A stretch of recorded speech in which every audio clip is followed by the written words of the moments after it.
Hoje, agora estamos só entre Vanessas aqui. Vou apresentar então a minha xará, a doutora Vanessa Kincolli, advogada, mestre em Direito pela URGS, especialista em Direito Processual Civil também pela URGS, membro do Instituto Brasileiro de Direito de Família e Sucessões, IBDFAM, e da Comissão Especial de Direito de Família e Sucessões da OAB do Rio Grande do Sul, que vai apresentar o tema planejamento sucessório, principais vantagens e instrumentos de viabilizar a sucessão com eficiência processual e tributária. Para Vanessa, está contigo a palavra. Muito obrigada, boa noite a todos. Muito obrigada, Vanessa, minha xará. Muito obrigada pela apresentação, muito obrigada pelo carinho.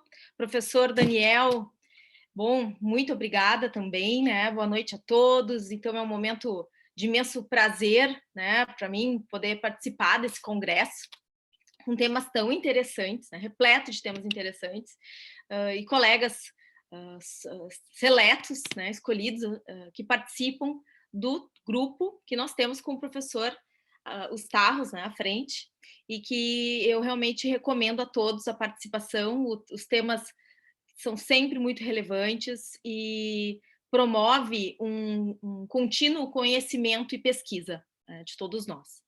Então, eu agradeço ao professor Daniel Starros pelo convite, pela oportunidade.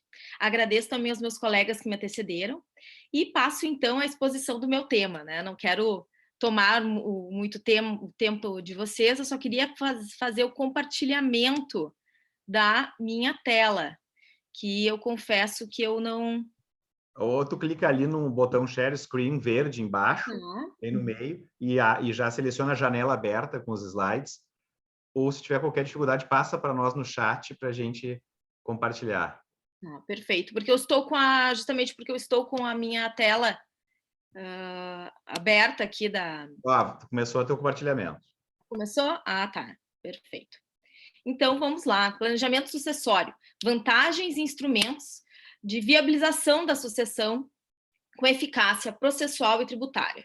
Bom, pessoal, o tema do planejamento sucessório, até eu preciso marcar o tempo aqui, ele é muito amplo e eu poderia conversar com vocês muito tempo sobre ele, mas poderia falar horas sobre ele, mas tendo em vista o tempo e tive então que delimitar o tema para tratar vou tratar agora de 4 principais pontos, tá? Então, são as vantagens principais, né? Vantagens e instrumentos de viabilizar a sucessão, mas eu vou tratar de 4 principais pontos. O que é planejamento sucessório, quais são as principais vantagens, quais são os principais instrumentos e quais são as principais vantagens ou essa eficácia processual e tributária que eu comentei com vocês. Bom, ponto número 1, o que é o planejamento sucessório? Planejamento sucessório significa que o planejamento de transferência patrimonial né, de uma pessoa que detém patrimônio, esse planejamento significa a organização da transmissão em vida, né, para que ele aconteça ainda em vida ou após a morte de maneira mais eficaz possível. Mas eu convido vocês para pensar a respeito do peraí, não está saindo, o que não seria o planejamento sucessório. Né, fazer um pensamento um pouco contrário. Né? Não ocorre o planejamento sucessório quando uma pessoa não planeja antecipadamente a sua sucessão, né, como dará a transmissão patrimonial dos seus bens, e assim, com a ocorrência do seu falecimento, ocorre a transmissão patrimonial da forma exata como está prevista na lei, né? Como está descrita a sucessão no Código Civil, notadamente, de forma que 100% do seu patrimônio será destinado aos seus herdeiros legítimos necessários, quais sejam os ascendentes, pai, mãe, descendentes, seus filhos e o cônjuge companheiro, de acordo com a ordem de sucessão descrita no artigo 1829 do Código Civil. Bom, voltando. Peço desculpas por esse imprevisto. Aqui. Não havendo herdeiros legítimos necessários, conforme estabelece a lei, o seu patrimônio ativo e passivo será destinado aos seus herdeiros legítimos não necessários, ou seja, os colaterais. Quem são? Os seus irmãos, os seus tios, né, os seus sobrinhos. E, na falta desses, serão destinados ao Estado. Não sei se vocês lembram bem, é o conceito, né, de herança vacante, herança adjacente, quando não existe herdeiros legítimos necessários, os bens, todo o patrimônio dessa pessoa é destinado ao Estado. Né? Nesse caso, em que não há o planejamento sucessório, existe o quê?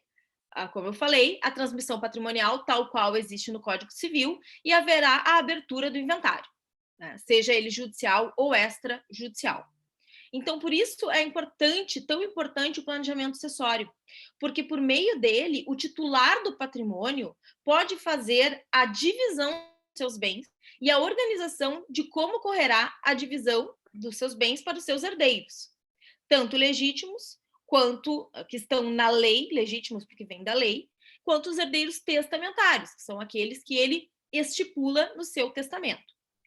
Como o Código Civil estipula a reserva da legítima, né, em 50% do patrimônio, aquela pessoa que possui herdeiros necessários, como vocês sabem, só poderá dispor da outra metade, né, dos outros 50% dos seus bens, para fazer o que ela bem quiser. Né? Então, com o planejamento sucessório, se eu tenho herdeiros necessários, eu posso destinar 50% do meu patrimônio para quem eu quiser. Então, eu posso doar para uma instituição de caridade, por exemplo, ou para o meu irmão, para a minha irmã. Mas, porque, lembrando, como eu disse, os irmãos, eles não são herdeiros necessários. 50% do meu patrimônio deve ser destinado aos meus herdeiros necessários, né? Ao meu irmão, aos meus pais, aos meus filhos, ou ao meu cônjuge ou companheiro. Tá? Então, com o planejamento, eu consigo destinar quais bens e dentro da proporção, claro, que está descrita na lei de 50%.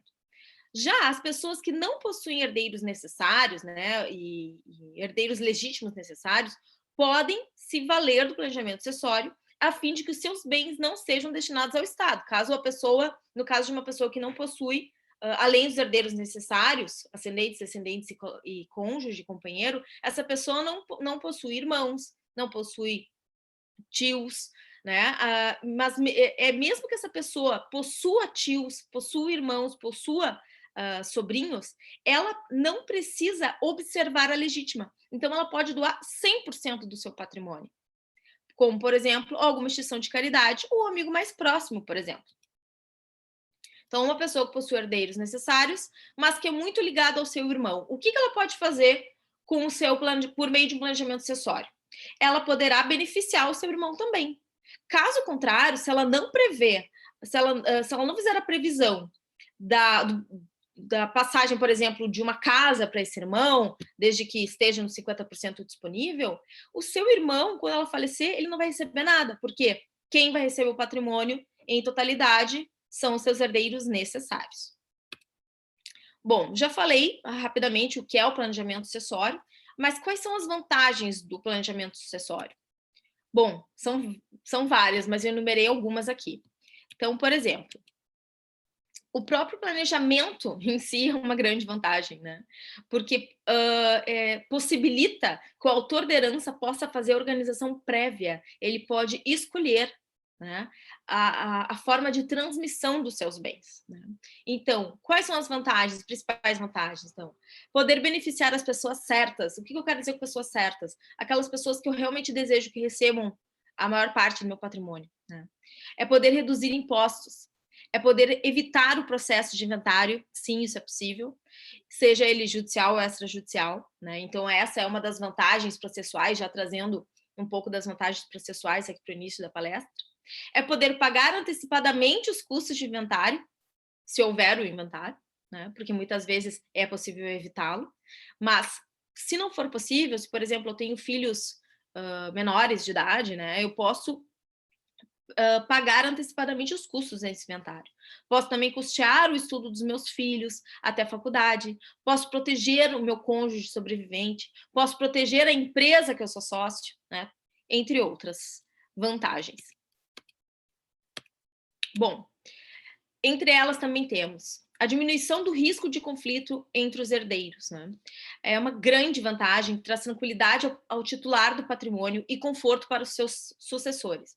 Até porque todos vocês sabem, né, que o inventário, salvo em casos em que há uma família saudável do ponto de vista saudável em relação a aceitar, muitas vezes, quando existe uma pré, né, uma divisão do patrimônio, quando as pessoas, quando a gente já sabe que as pessoas vão brigar, né? Então é muito saudável que o titular da herança do patrimônio ele possa já se valer do planejamento sucessório para evitar essas brigas, né? Então é possível deixar todo o patrimônio dividido de forma organizada. Cada um então vai saber o que tem direito, não deixando margem para discussão judicial. Isso pode ser feito por meio de um testamento. Eu também já adianto aqui, que é o próximo tópico, que são os instrumentos de planejamento sucessório, né? Então, existe uma eliminação do desgaste familiar. Em uma hora tão difícil de perda e incertezas financeiras, é comum que os ânimos se exaltem e que exista um certo desgaste. Já com o planejamento familiar, né, sucessório definido, esse desgaste tende a ser eliminado, pois há certeza sobre a destinação patrimonial. E daí também é tão importante que o titular do patrimônio possa consultar uma equipe especializada, um advogado sucessionista e familiarista, a fim de que a sua divisão seja uma divisão perfeita, né? Porque senão, se essa divisão for de encontro com a legítima, tá?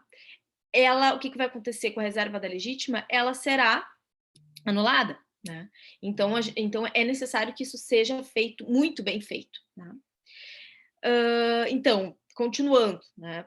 Isso é uma base muito importante para o planejamento sucessório, então por isso eu bato muito a tecla neste ponto, né? O planejamento sucessório evitará que os herdeiros e a família vivam um período de escassez. Aí nós já vamos falar também de um outro instrumento, que é o seguro de vida, e de grandes brigas e litígios após a sua morte. Além disso, evita que os herdeiros ponham em risco a riqueza produzida durante árduos anos de trabalho. Continuando ainda nas vantagens.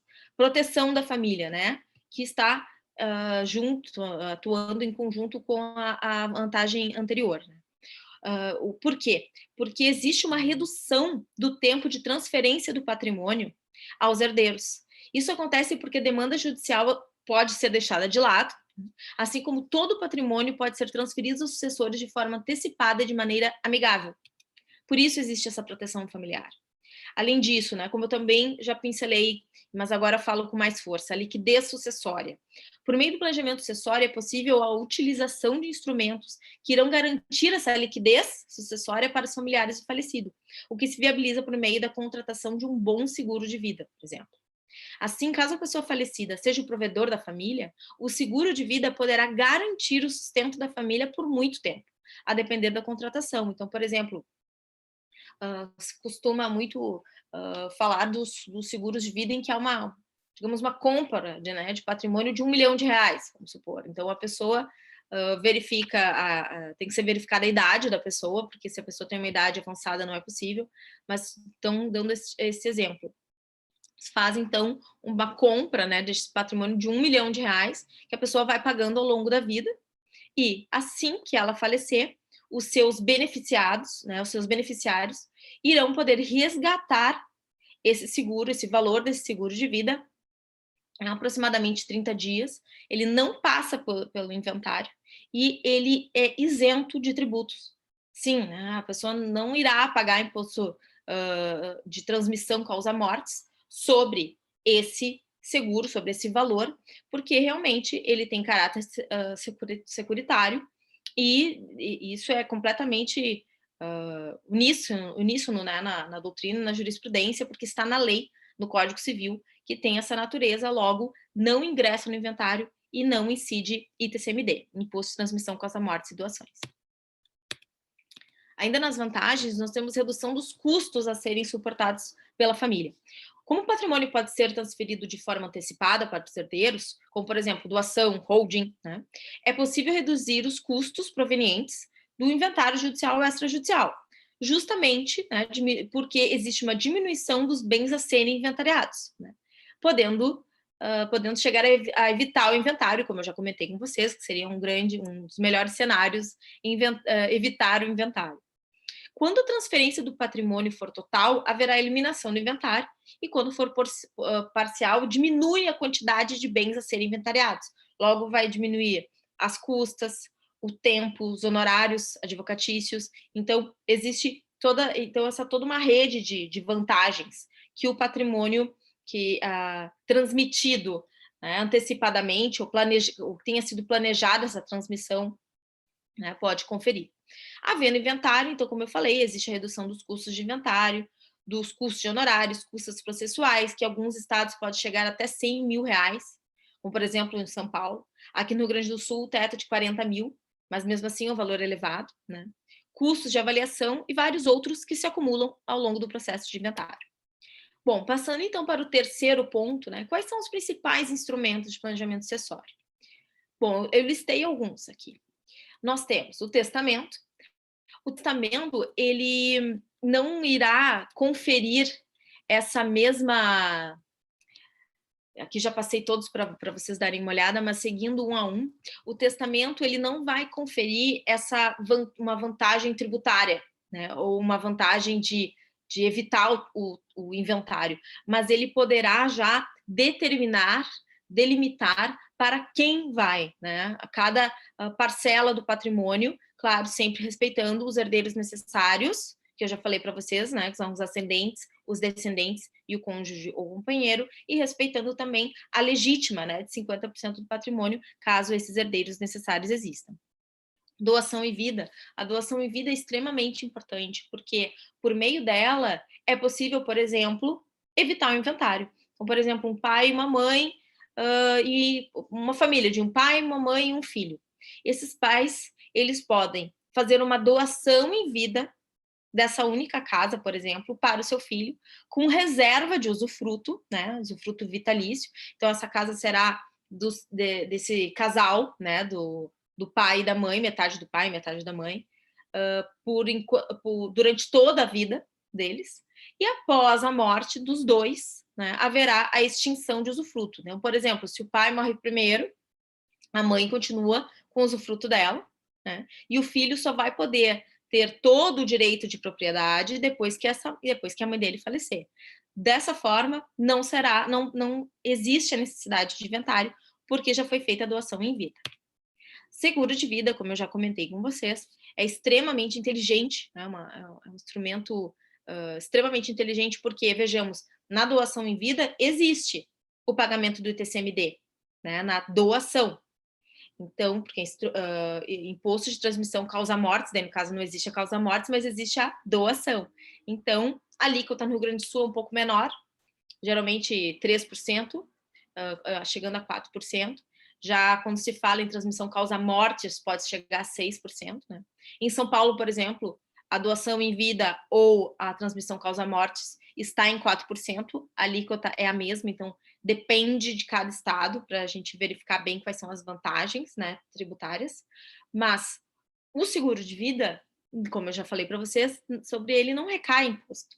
Então é extremamente interessante, extremamente vantajoso. Os planos de previdência privada, PGBL e VGBL, são muito importantes. Geralmente, as pessoas fazem os planos de previdência privada, não estão pensando na sua sucessão, estão pensando em garantir a sua previdência, não é? Porém, muitas vezes acontece que a pessoa acaba falecendo antes de poder usufruir dessa previdência privada, né? Então, o que acontece? Cumpre aqui referir que, sobre esses valores, embora exista ainda algumas discussões jurisprudenciais, mas o que nós temos de forma mais maciça é que sobre eles também não devem incidir o imposto, né, o ITCMD, principalmente quando consta algum beneficiário na previdência privada, né? Em caso de falecimento, para quem será destinado esse valor. Criação de uma empresa, uma holding patrimonial familiar, principalmente, né? Eu não vou falar muito sobre só estou pincelando que é um principal instrumento, tá? Porque será o tema da nossa colega, né, que virá depois de mim, para falar exatamente sobre esse grande tema da holding patrimonial familiar. Pacto antenupcial e contrato de namoro também são um dos principais instrumentos. E aí vocês podem pensar, mas por quê? Como que o pacto antenupcial e o contrato de namoro pode ser um instrumento de planejamento sucessório? Bom, o pacto antenupcial, como vocês sabem, permite alterar o regime de bens. Então, porque o regime supletivo da vontade é o da comunhão parcial de bens. O pacto antenupcial, que é dirigido, então, ao casamento, qual é a sua principal função? É estabelecer um regime diferente da comunhão parcial de bens. Então, por ele se pode estipular o regime da comunhão total, da separação, né, convencional, que as pessoas geralmente chamam de separação total de bens, né? E geralmente esse regime da separação total de bens é que ele é o mais escolhido, porque justamente assim as pessoas conseguem fazer uma separação patrimonial, né? Lembrando que muitas pessoas se confundem e pensam que quando é escolhido o regime da separação total de bens, o seu cônjuge não herda. Mas não, o cônjuge herda. Mas isso pode ficar para uma próxima palestra para a gente falar só sobre isso. Mas também o contrato de namoro é um outro instrumento de planejamento sucessório. Por quê? Porque por meio dele eu posso delimitar que a parte A e a parte B estão namorando, mas caso esse relacionamento se desenvolva, então, né, a formação de uma entidade familiar, que é a união estável, o regime que incidirá sobre essa união estável será, daí 2 pontos, né? Pode escolher, então, também, regime da comunhão universal, da separação total, então já é possível estipular qual é o regime de bens. E por mais que existam muitas questões em relação ao regime de bens, o regime de bens também auxilia muito no planejamento sucessório. Hipoteca reversa. Bom, a hipoteca reversa ela é pouco falada, porque ainda são poucas, um pouco utilizado ainda no nosso país, mas a hipoteca reversa, vou dar um exemplo para vocês bem simples. Uma pessoa que possui patrimônio, e ela, vamos supor, não possui herdeiros necessários. E ela possui um apartamento. E ela pensa que, ao invés de deixar esse bem para um parente, né, que não é tão próximo, ou para o estado, né, para o município, o que ela pensa? E às vezes até ela não deseja doar para uma instituição de caridade. O que ela pensa em fazer? Ela pode ir até um banco, até uma instituição financeira, fazer uma hipoteca reversa. Ela vai passar essa nua propriedade, digamos assim, para o banco, e o banco vai pagar mensalmente um valor para ela. E assim que ela falecer, esse bem passa a ser do banco integralmente. Então, é interessante porque daí a pessoa pode ter um valor mensal a mais, né? Então, que ela vai garantindo um valor, uma renda, e depois, então, o seu sucessor, digamos assim, será a instituição financeira, o banco, por exemplo. Passando, então, para o quarto ponto, quais são as principais vantagens, que eu não quero me passar muito no meu tempo, as principais vantagens e eficiência no sentido processual e tributário. O que nós temos? Bom, pessoal, em relação à vantagem processual procedimental, a principal é a já referida supressão do inventário, né? Já é possível transferir os bens em vida, então não haveria por que fazer o inventário, né, judicial ou extrajudicial, quando a gente já consegue transferir em totalidade, como, por exemplo, na doação em vida ou numa hipoteca reversa, por exemplo. Em relação à vantagem tributária, nós temos que acessório tributário, que a um só tempo permitem a liquidez sucessória para a família e evita a tributação, né, como seguro de vida e também a previdência privada. Tá? Isso porque os valores nele existentes são destinados aos destinatários sem a incidência do tão temido ITCMD. Né? Embora possa existir alguma discussão, como eu já falei, em relação aos planos de previdência privada, de forma muito segura, posso dizer que o seguro de vida é um grande instrumento. Bom, em relação à questão da vantagem tributária. Como eu já também referi, o testamento ele é um grande instrumento de organização da transmissão, mas não tem uma eficiência tributária. Ele pode sim ter uma eficiência processual, porque ele já destina, né, já destina os bens aos seus sucessores, deixando clara a vontade do autor da herança. Isso diminui as discussões no processo. A doação tem grande vantagem tributária e processual, quando o autor da herança, então, não opta por criar uma holding. O seguro de vida, como eu já tratei, e a holding, que ela é extremamente vantajosa, mesmo havendo poucos bens a serem inventariados. a holding ela possui ambas vantagens, né, processual e tributária. Bom, pessoal, então, em resumo, não basta construir um patrimônio sem pensar no futuro, ou seja, sem pensar na sua transmissão. Planejar é muito mais eficiente do ponto de vista humano, sentimental, processual e tributário. Ele é também um ato de amor e é uma inteligência com seus bens, com o seu legado. Muito obrigada.